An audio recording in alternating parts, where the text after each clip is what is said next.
Okay, this is going to be a first look at the Sony Xperia Z, the new Android smartphone from Sony, and just my initial thoughts and initial reactions on this phone compared to some of the other leaders like the iPhone 5 or say a Droid DNA, HTC Butterfly, and we'll get right into it. So everything about this phone is kind of different. The style, shape, design is sort of different. The way the phone feels in your hand is different. It's kind of got sharp edges to it. You don't see that very often. It's touted as being sealed against dust and water, and actually you can check out my other videos to see a waterproof test on this guy.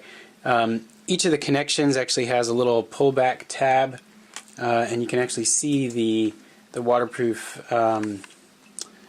gaskets here on these guys too. So they've done a neat job in designing this phone, and I give Sony credit for sort of going out on a limb and making a change to the everyday look and feel of the current smartphones. Even the box is different actually. Here's the box for this guy. It's sort of fat and wide and thin, like just different than your normal smartphone boxes that are normally about half this width and a little bit thicker.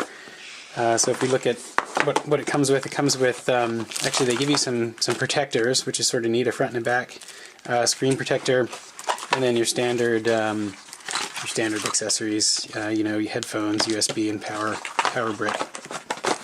But getting away from this stuff, talk more about the design of the phone. You know, if I bring in an iPhone 5 here and also an HTC Butterfly or the Droid DNA, depending on what country you live in, you can see that the 5-inch display on the Xperia Z is similar to the newer design Android phones with their big screens. DNA also has a 5-inch screen. All three of these guys are high resolution in terms of their pixel density. I don't like to talk about specs. You guys will see that in my videos. I don't concentrate on specs. Specs are not what sell phones. Design and user experience and marketing are what sell phones. And so you'll hear me talk a lot about that. But if you want to compare these two together, because they're the Android phones as compared to the iPhone, you can see that in general they're sort of the same size. The Xperia is definitely a hair bit thinner, I think, overall, although the DNA or Butterfly has a better fit in your hand. I think it's got this nice sort of rounded plastic back. Xperia Z is kind of sharp, and every time I pick it up, it feels a bit weird. The sharp edges and the blockiness of the phone, it's okay. It just sort of is a bit surprising whenever I grab it that it feels that way. Similar to the iPhone, actually. The iPhone's a bit along the same lines with that sharp edge, but the iPhone's rounded corners definitely feel different when you hold it because you're actually touching those round corners as opposed to down here. This has a sharp feeling. These edges feel a bit sharp. So again, these three are sort of the top, I would say, the top phones right now. 2013. We've got a lot of other Android handsets on the market, like the Galaxy S3, that are top of the line from Samsung, and so we'll talk more about just the generalities between these guys as opposed to specs and more thorough parts of their software. All right, so we're going to start up this phone here from power off, just to show you real quick about how long it takes to boot up and kind of what the startup screen looks like. To talk more a little bit about design, the back end of this is kind of nice. It's sort of pearl colored, even though it's white. Reminds me a tad bit about, similar to the S3, the white. It has that sort of mother of pearl kind of look to it. There's a little bit of gold and blue in here, along with the white. But that's this phone's already on. In that time I talked about that, and so we can swipe down on the home screen to sort of get, or lock screen to get to the home screen. And again, initial thoughts on this phone, I actually have noticed a bit of lag, and it's sort of annoying because we're in Android 4.1 already, and enough with this lag. You can see a little bit actually right there. There should not be lag anymore in Android. Come on guys, enough with this crap. You know, I'm sick of having to swipe and having that little bit of delay and seeing lag in the home screen. And I don't even have that many widgets. I've got 3 pages, and I still see lag. The other place I see huge amounts of lag in is with the camera. Let's bring the iPhone in here as an example too. Ready? I'll launch the camera in the iPhone to show you how quickly a camera should launch. If I poke it, and then boom, the camera's there. If I do this on the Xperia, you'll see me poke it, and okay, Okay. Okay. Oh, there's the camera. That is totally unacceptable. Why the heck did Sony release software that's so slow and laggy? I have no idea. The other thing that really bothers me about the software in here is there's so much stupid bloatware. I don't want all this crap on my phone.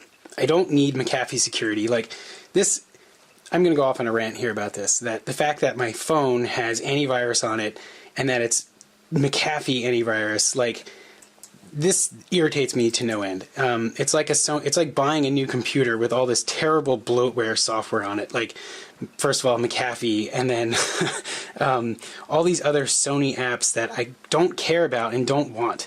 You know, there's Media Remote and Let's Start PSM, Smart Connect, Sony Select, Track ID. I don't even know what half this stuff does. And first of all, I don't want it, I don't need it, and if I do want it, I should be able to go to the store and download it. I don't want it preloaded on my phone, taking up space, taking up my home screen, and polluting my user experience. That right there is a reason to go with a Nexus phone. The fact that it's Android only, and you're allowed to do what you want with it. Anyway, enough of my tirade, but I don't like how this phone has all this bloat on it. And this phone, if I decide to keep it, will be rooted, and I will get rid of all this crap because I hate it.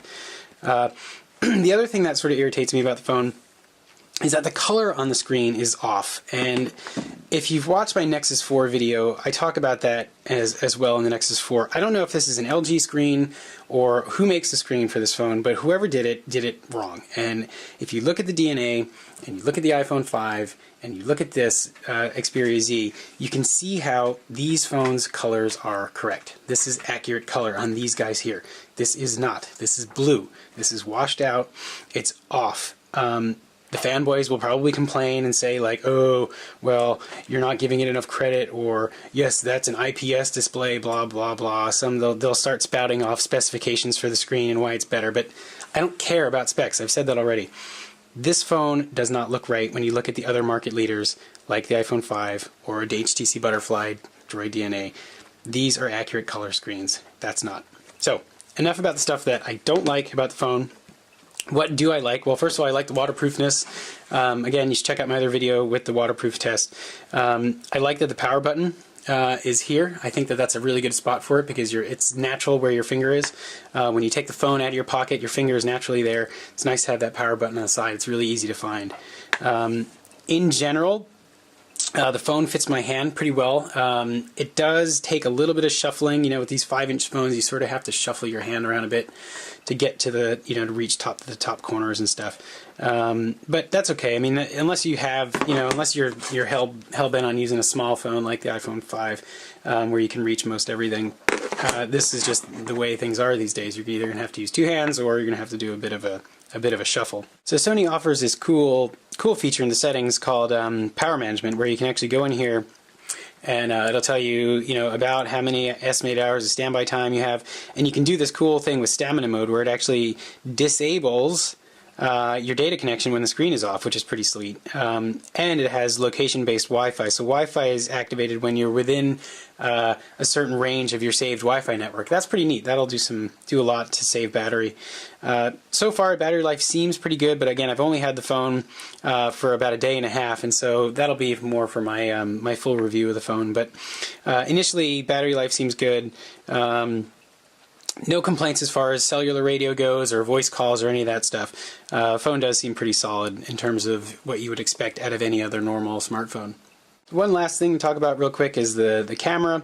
I do like the camera. I think the image quality is pretty good. You know, if you look at some of these photos that I just took outside, nice color, nice sharpness, really smooth, you know, easy to use camera. And the other nice thing is that removable storage is included in the phone, or excuse me, removable storage is an option, which is nice, so you can put a micro SD card in here, which is always good to have, but no removable battery. So keep that in mind too. If you're interested in buying the Xperia, you're going to have to stick with the built-in battery, and that's it. So you have to find extra power or a way to charge a phone if it does go down. So I hope you guys have enjoyed this first look review. Stay tuned to my channel for other videos on the Xperia Z and the other smartphones that are coming up this year. Thanks.